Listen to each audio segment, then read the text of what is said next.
Welcome everyone to another edition of the Classic Comic Archive, a series where I recap and review many of Marvel Comics' most seminal early issues. Our story for today is The Amazing Spider-Man 11, cover dated April of 1964. This issue marks the second appearance of Dr. Octopus, and was written by Stan Lee, drawn by Steve Ditko, and lettered by Sam Rosen. Our issue opens up with a striking splash page, showing Betty Brant berating Spider-Man for something he's apparently done.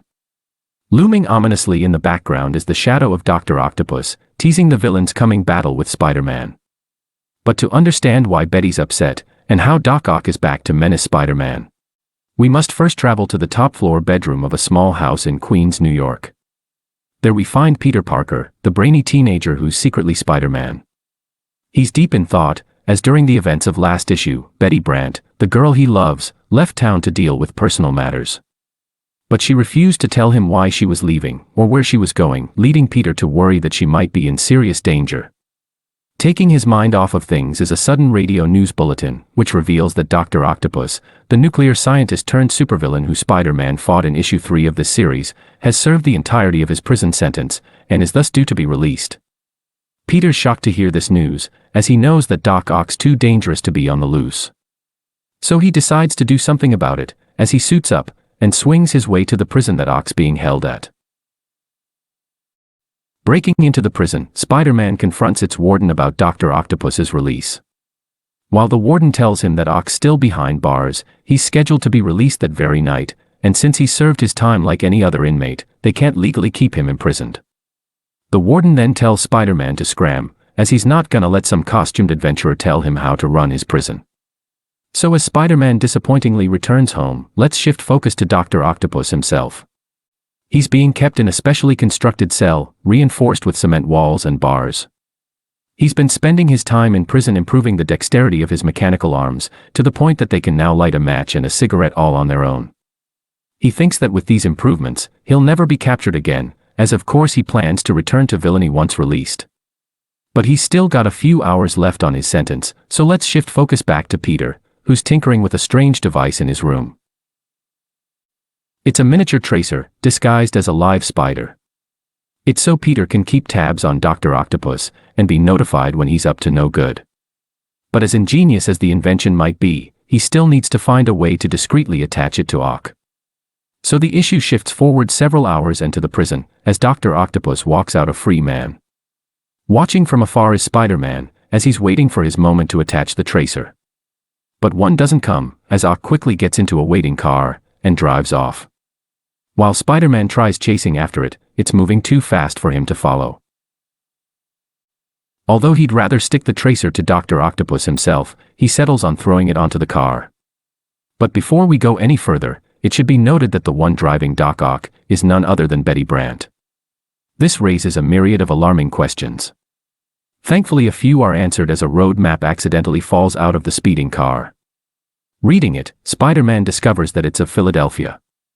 This, coupled with the fact that the car had Pennsylvania license plates, makes it clear to Spider-Man that Betty and Doc Ock are headed to Philly. As for why they're going there, well, we get a partial answer as the issue shifts focus to a Philadelphia jail cell. Inside are two men, Blackie Gaxton, an imprisoned gangster, and his attorney, Bennett Brant, who's also Betty's brother. Apparently Bennett owes Blackie a large gambling debt. But since he can't pay it off, he's instead arranged for Dr. Octopus to break him out, thereby making them even. Betty's only involvement in the scheme is to drive Doc Ock from New York to Philadelphia. And so she has, as we shift focus to Bennett's apartment, where she and the villain are waiting for his arrival. Insulted that Betty hasn't spoken a single word to him since leaving New York, Dr. Octopus menacingly lurches his tentacles towards her. Before he can do anything to her though, Bennett walks in. Turning his attention to the attorney, Dr. Octopus derides him for being a weakling, and then orders him into another room, where they can discuss matters in private. Before Bennett heads there though, he takes a moment to speak with his sister. She asks him why, now that Dr. Octopus is in Philly, can't he just leave and start a new life somewhere else? He replies that while he wants to, he has to wait until Dr. Octopus actually breaks Blackie out of jail. But even still, he's not sure if he'll ever really be able to get out from under the gangster's foot. Meanwhile, back in New York, Peter tells his Aunt May that he's been wanting to take a trip to Philadelphia. She thinks this is a great idea, as apparently he's been rather sullen lately. So she lets him go that very day, and within hours, he's arrived in the city. His first priority is to find Betty, so as Spider-Man, he swings around the city, waiting to receive a signal from his spider tracer, and one eventually comes as he's swinging near a residential neighborhood. So he changes into Peter Parker, and begins searching. Soon enough, he runs into Betty as she's walking down the street. She's of course shocked to see him, but surprisingly doesn't ask him how he found her. Instead, she tells him that she was a fool for not confiding in him, and that she desperately needs his help. Yet he can't do much of anything if he doesn't know what's going on, so she finally tells him about her brother, Blackie Gaxton, and Dr. Octopus. Learning the truth, Peter tells Betty that she's not to blame, and that she doesn't need to worry anymore, as he's heard that Spider-Man's in town to keep tabs on Dr. Octopus. But speaking of Doc Ock, the issue suddenly shifts focus to him as he's swinging from rooftop to rooftop, on his way to Blackie's jail cell. He's thinking about how easy the breakout will be, and how with the money that Blackie's going to pay him, he'll be able to establish himself as the new king of crime. So once he reaches the right cell, he simply destroys its iron bars, then grabs Blackie, and starts heading towards the harbor, where Blackie's got a getaway ship waiting for him. A short while later, Spider-Man arrives on the roof of the jail, hoping to stop Blackie's escape. But he's of course too late, and when he's spotted by a pair of guards, they assume that he was the one who freed Blackie. So with nothing left to do at the jail, he leaves, and heads back to Bennett's apartment, where Betty is staying. But by the time he gets there, both Brants are gone, as Blackie's forced them onto his getaway ship. But they drove to the harbor in the car with the spider tracer, meaning Spider-Man's able to follow them and reach the ship before it's departed. Meanwhile, Bennett's inside begging Blackie to let him and Betty go, as they've upheld their end of the bargain and paid off their debts. But Blackie disagrees, as he clobbers Bennett and tells him to shut up. It's at this point that Spider-Man finally boards the ship, but in his haste to save Betty, he carelessly slips on a coil of rope and sprains his ankle. Unable to put much weight on it, he's quickly surrounded by a pair of goons, who take him to a room with Blackie, Dr. Octopus, Bennett, and Betty.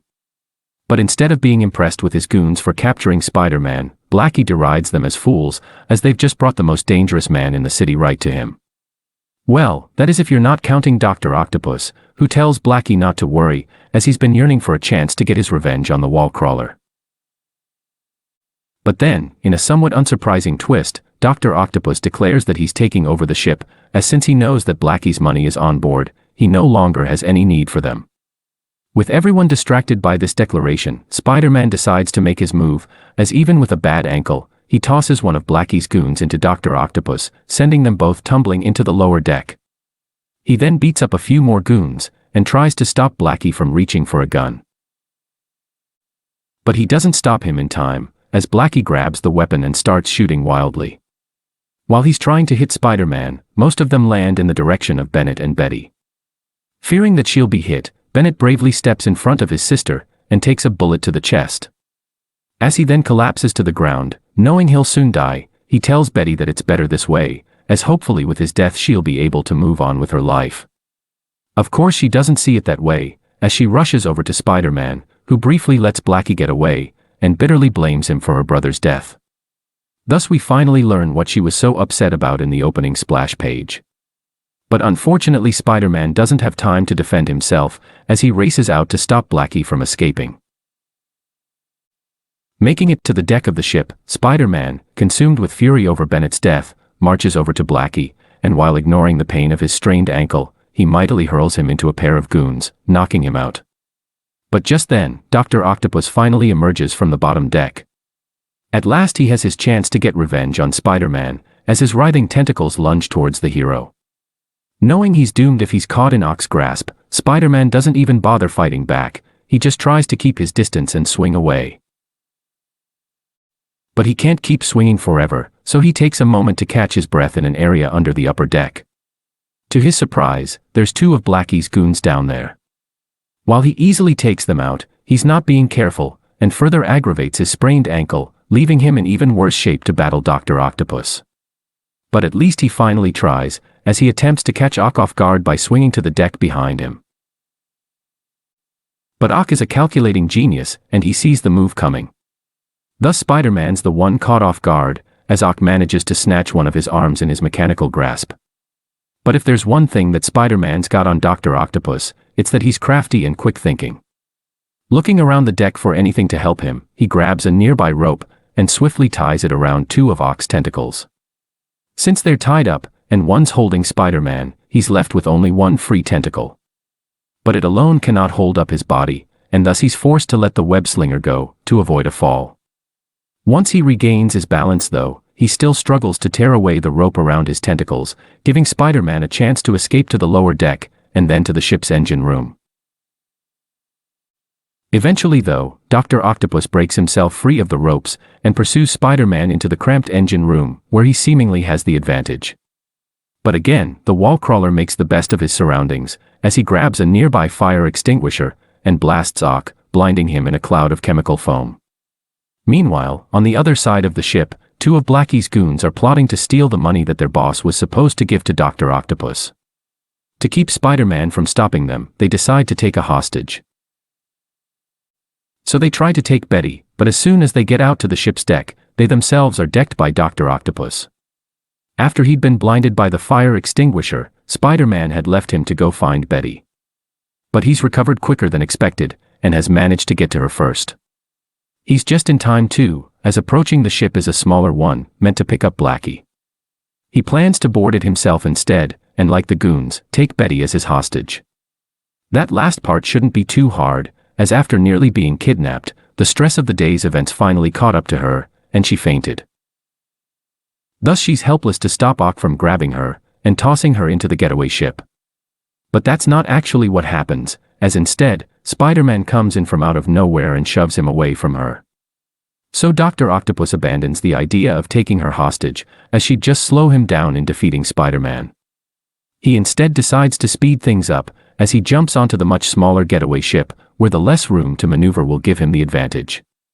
Although Spider-Man knows this full well, and his ankle's still bothering him, he goes after Doc Ock anyways, as he's gone too far to just let him go. So the two meet at the bow of the getaway ship, and start trading bitter blows. If you're curious what the captain of the ship thinks of this, well, he doesn't want anything to do with it, as he jumps overboard and swims away. And he couldn't have picked a better time to leave, for as soon as he's gone, a police boat starts heading towards the ship. While Dr. Octopus notices the police boat, he doesn't bother fleeing, as he's confident that in the time it'll take for the police to get to him, he'll have already defeated Spider-Man. And he very well may be right, as in what seems to be a fairly even match, Spider-Man's organic muscles tire and ache, while his mechanical tentacles can go on fighting for hours. Yet in classic comic fashion, the battle ends in a tie, as without a captain, the pilotless ship crashes into a harbor piling. This sudden impact hurls both Dr. Octopus and Spider-Man into the sea, from which they both slip away from the police.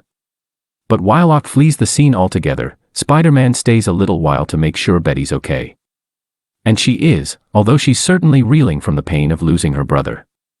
But at least she won't have to worry about criminal charges, as after the police arrest Blackie and his goons, they clear her of any wrongdoing, and let her go. Having done all he can as a superhero, Spider-Man wraps his ankle in a makeshift cast of webbing, and then heads off to see Betty as Peter. Before he leaves though, he swears to himself that he'll never tell Betty the truth about him being Spider-Man, as after what happened with Bennett, he knows he'll lose her forever. Yet to his surprise, when he meets with her as Peter, she tells him that she was wrong to blame Spider-Man for Bennett's death, as she knows he was only trying to help. But even with this admission, she remarks that she still never wants to see Spider-Man again, as she doesn't want him to remind her of Bennett's tragic fate. With that, the issue ends as Peter leaves Betty to be alone with her grief, and to be alone with his own thoughts. While that concludes our story for today, Marvel has appended 2 letter pages at the end of this issue. For those unaware, letter pages were once hallmarks of the comics industry in an age before the internet. They gave Marvel an opportunity to respond to the praise, criticism, and suggestions they'd received about their stories. All of the letters presented in this issue were sent by mail to Marvel almost 60 years ago, and cover up to Amazing Spider-Man issue 8. While I won't be reading the letter pages aloud, please take a moment to look and see what readers of the time thought of this series. It's certainly an interesting experience all of these years later. And with that, we've concluded Amazing Spider-Man 11, and another episode of the Classic Comic Archive. But as always, I would like to offer a brief review of this issue. Overall, I thought that this was an excellent story, perhaps the best in the series so far. Going into it, I wasn't expecting much from the issue. I knew it wasn't introducing a new villain, and I wasn't sure if the writers could top Dr. Octopus's stellar first appearance. But I can say with confidence that they absolutely did. What makes this one stand out is its surprising level of maturity. Bennett's sudden death was tragic, jarring, impactful, and felt like a natural way to develop Betty's character. Although she doesn't know it, it drives a further wedge between her and Peter that makes sense, and can lend itself to future conflicts. My only complaint in regards to Bennett's death is that I wish Peter felt more guilt over it. While it really wasn't his fault, he did have a part to play, and I was surprised by how flippantly he disregarded the notion of him being to blame. Once again, I don't actually think he's responsible, but I wish it was something he'd at least consider. Aside from Bennett's death, the issue also had a surprisingly simple, and even somewhat realistic plot. While someone like Dr. Octopus is obviously a fantastical character, his evil scheme was actually pretty straightforward this time around. He simply broke a gangster out of jail to get some money. Contrast that to his first appearance, in which he tried to take over an entire atomic research center. I much prefer this issue's more simple scheme, as it really highlights how Spider-Man should be a street-level character. The city-ending threats can be left to heroes like the Avengers and Fantastic Four. It should be Spider-Man's job to tackle the crooks who fall through the cracks, like Doc Ock and Blackie would have if he hadn't have gotten involved. But in any case, let me know what you thought of this issue and the video, and feel free to suggest other classic comics for me to cover. Thanks for watching.